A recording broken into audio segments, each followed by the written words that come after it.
Doubtnut app पे होगा आपके सभी मैथ केमिस्ट्री फिजिक्स और बायोलॉजी डाउट का सफाया। बस अपने क्वेश्चन की फ़ोटो खींचो, उसे क्रॉप करो और सबमिट करो और 3 सेकंड के अंदर उसका वीडियो सॉल्यूशन पाओ।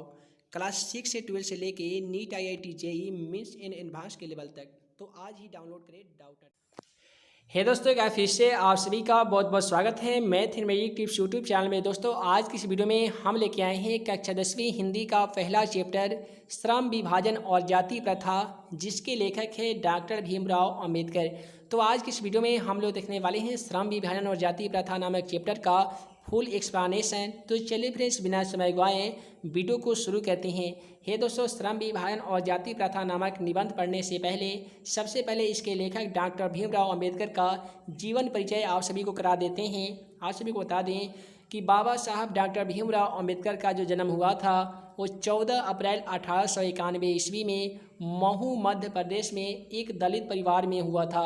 आपसे बता दें कि उन्होंने अपना उच्चतर शिक्षा प्राप्त करने के लिए सबसे पहले न्यूयॉर्क यानी अमेरिका गए। वहाँ से शिक्षा प्राप्त करने के बाद उन्होंने लंदन यानी इंग्लैंड गए। आपसे बता दें कि दिसंबर 1956 में ही दिल्ली में बाबा साहेब भीमराव अंबेडकर का मृत्यु यानी निधन हो गया था।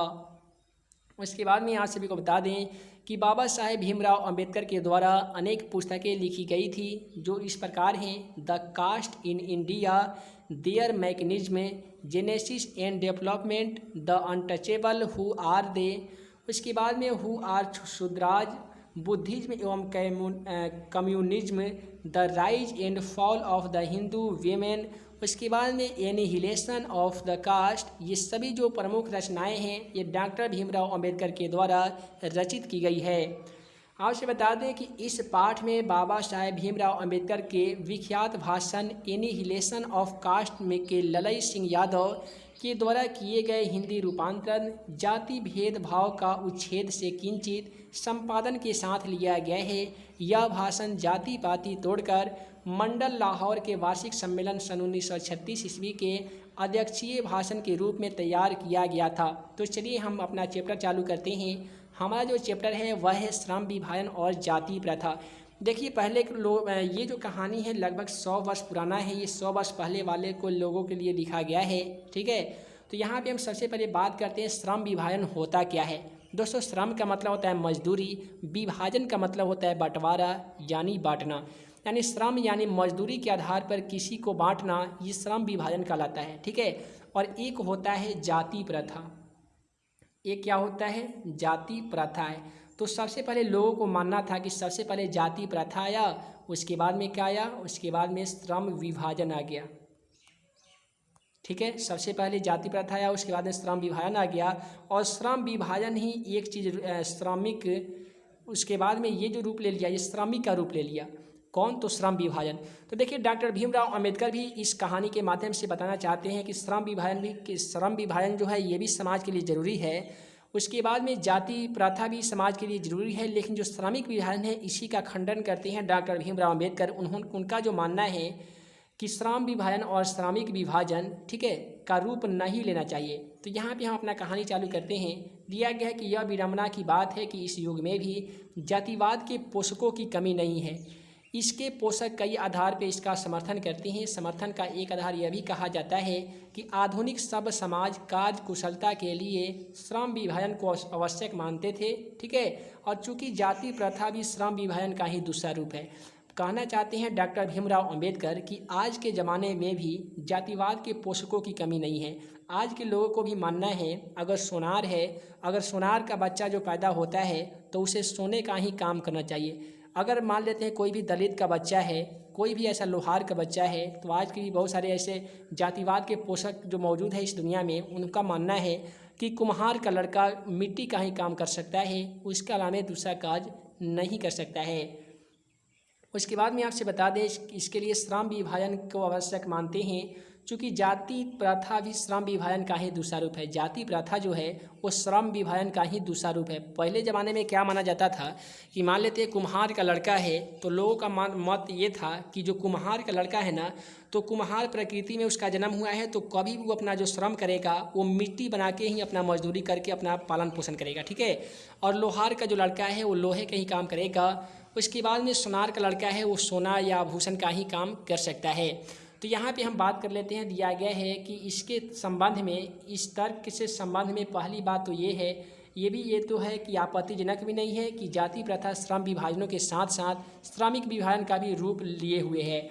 श्रम विभाजन निश्चय ही सभ्य समाज की आवश्यकता है, परंतु किसी भी सभ्य समाज में श्रम विभाजन की व्यवस्था श्रमिकों के विभिन्न वर्गों के अस्वाभाविक विभाजन नहीं करती है। भारत की जाति प्रथा और एक विशेषता ये है कि श्रमिकों को अस्वाभाविक विभाजन ही नहीं बल्कि विभाजित वर्गों के एक दूसरे की अपेक्षा ऊंच नीच भी कर देती है, जो विश्व के किसी भी समाज में नहीं पाया जाता है। जाति प्रथा को यदि श्रम विभाजन ही मान लिया जाए तो यह स्वाभाविक विभाजन नहीं है, क्योंकि यह मनुष्य की रुचि पर आधारित है।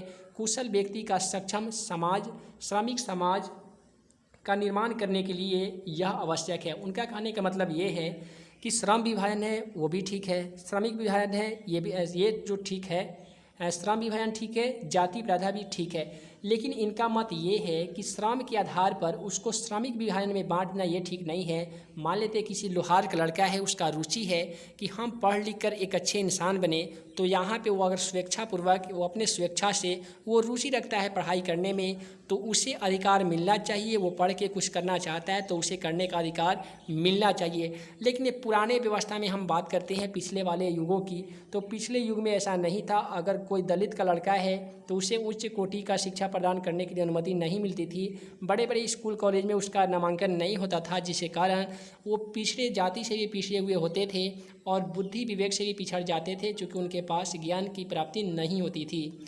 उसके बाद में यहाँ पे बताया जा रहा है कि ये आवश्यक कि हम व्यक्तियों की क्षमता इस सीमा तक विकसित करें जिससे वह अपने पेशा या कार्य का चुनाव स्वयं कर सके। यहाँ पे बताया जा रहा है कि समाज में एक ऐसी व्यवस्था विकसित करना चाहिए जिससे कोई भी मनुष्य, कोई भी व्यक्ति अपना जो कार्य, अपना जो काम का चुनाव करेगा वो स्वयं अपना रुचि से, अपना स्वेच्छापूर्वक करेगा।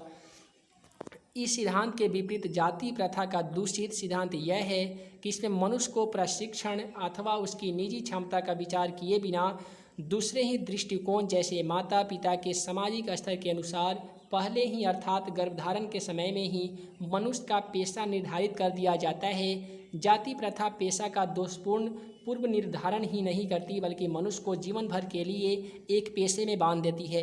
पहले ज़माने की बात है, पहले व्यवस्था की बात है। पहले क्या होता था कि कोई भी ऐसा कुम्हार का लड़का है तो अगर बच्चा अगर पेट में ही अंदर पलता था ना, तभी उसका जो जीवन है वो जीवन की रेखा लिख दी जाती थी कि अगर ये कुम्हार का लड़का है तो आगे चलकर इसको मिट्टी का ही काम करना है। तो इससे क्या होता था कि उसका जीवन जो है वो जीवन भर के लिए उस पेशे में बंधा जाता था, जिसका जो जीवन है वो काफ़ी ही निर्दय हो जाता था। ठीक है, भले ही पेशा अनुपयुक्त हो या अपर्याप्त के कारण वे भूखे मर जाए। आधुनिक युग में यह स्थिति प्रायः आती है क्योंकि उद्योगों धंधे की प्रक्रिया वो तकनीक में निरंतर विकास और कभी कभी अकस्मात परिवर्तन हो जाता है, जिसके कारण मनुष्य को अपना पेशा बदलने की आवश्यकता पड़ती है। यदि प्रतिकूल परिस्थितियों में भी मनुष्य को अपना पेशा बदलने की स्वतंत्रता हो तो इसके लिए भूखे मरने के अलावा उसके क्या चारा चलता है। हिंदू धर्म में जाति प्रथा किसी भी व्यक्ति को ऐसा पेशा चुनने की अनुमति नहीं देता है जो पैतृक पेशा ना हो, भले ही वह पारंगत हो। इस प्रकार पेशा परिवर्तन की अनुमति ना देकर जाति प्रथा भारत में बेरोजगारी का एक प्रमुख तथा प्रत्यक्ष कारण बनी हुई है।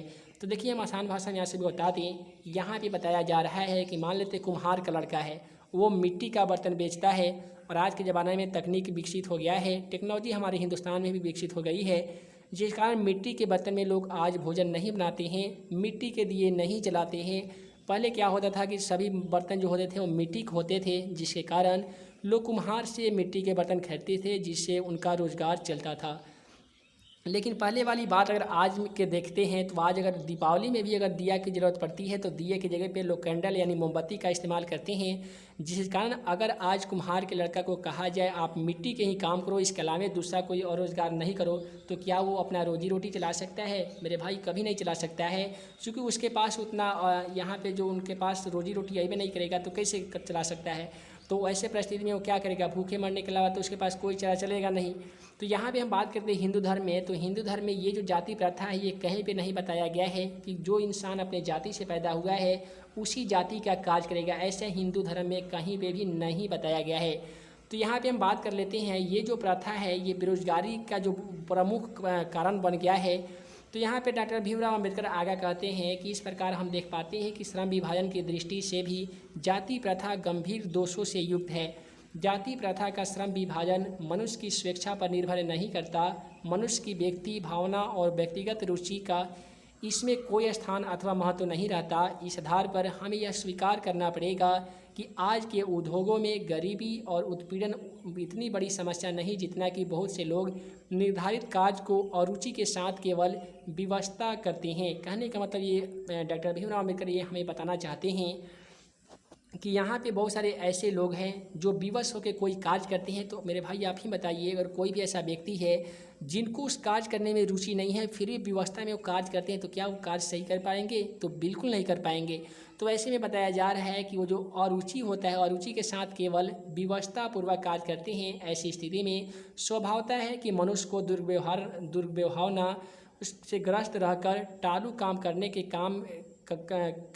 में कम काम करने के लिए प्रेरित करती है। ऐसी स्थिति में जहां काम करने वाले को ना ही दिल लगता है और ना ही दिमाग, कोई कुशलता कैसे प्राप्त की जा सकती है। अतः यह निर्विवाद रूप से सिद्ध हो जाता है कि आर्थिक पहलुओं से भी जाति प्रथा हानिकारक प्रथा है। यानी आर्थिक स्थिति से भी देखा जाए तो जाति प्रथा है वो काफ़ी ही हानिकारक प्रथा है। यहाँ पे हम बात कर लेते हैं क्योंकि यह मनुष्य की स्वाभाविक प्रेरणा, रुचि एवं आत्मशक्ति को दबाकर उन्हें अस्वाभाविक नियमों से जकड़कर निष्क्रिय बना देती है। अब मैं समस्या के रचनात्मक पहलुओं को लेता हूं तो मेरे द्वारा जाति प्रथा की आलोचना सुनकर आप लोग मुझसे यह प्रश्न पूछना चाहेंगे कि यदि मैं जातियों के विरुद्ध हूं तो मेरी दृष्टि के आदर्श समाज क्या है? तो मेरा उत्तर होगा, ये डॉक्टर भीमराव अंबेडकर कहना चाहते हैं कि मेरा उत्तर होगा कि मेरा आदर्श समाज स्वतंत्रता, समता, भ्रातृत्व पर आधारित होगा। क्या यह ठीक नहीं है कि भ्रातृत्व अर्थात भाईचारे में किसी को क्या आपत्ति हो सकती है? हम उसे बता दें कि किसी भी आदर्श समाज में इतनी गतिशीलता होनी चाहिए कि जिससे कोई भी वांछित परिवर्तन समाज में एक छोर से दूसरे छोर तक संचारित हो सके। आपसे बता दें कि ऐसे समाज में बहुविध हितों में सबका भाग होना चाहिए तथा सबको उसकी रक्षा के प्रति सजग रहना चाहिए। आपसे बता दें कि समाज जीवन में आबद्ध संपर्क के अनेक साधन एवं अवसर उपलब्ध रहने चाहिए। तात्पर्य कि ये दूध पानी के मिश्रण की तरह भाईचारे का यही वास्तविक रूप है। और यदि एक दूसरे का नाम लोकतंत्र है, क्योंकि लोकतंत्र केवल शासन की एक पद्धति ही नहीं बल्कि लोकतंत्र मूलतः सामूहिक जीवनचर्या की एक रीति तथा समाज के सम्मिलित अनुभवों को आदान प्रदान करने का नाम है। इसमें यह आवश्यक है कि अपने साथियों के प्रति श्रद्धा एवं सम्मान का भाव हमें करना चाहिए। तो काफ़ी ही मज़ेदार ये निबंध था डॉक्टर भीमराव अंबेडकर के द्वारा लिखा है दोस्तों। तो इस कहानी का आप बहुत ही आसानी तरीके से निबंध का जो है सारांश समझ गए हैं। तो आगे आने वाली वीडियो में कौन कौन ऐसे स्टूडेंट चाहते हैं कि इसका मैं क्वेश्चन आंसर कराने के बाद ही संस्कृत का भी अगला चैप्टर चालू करूं, आप हमें कमेंट के माध्यम से बता सकते हैं। तो फिलहाल इस वीडियो में इतना ही, हम जल्द मिलेंगे अगले चैप्टर के साथ। तब तक के लिए वीडियो देखने के लिए बहुत बहुत धन्यवाद।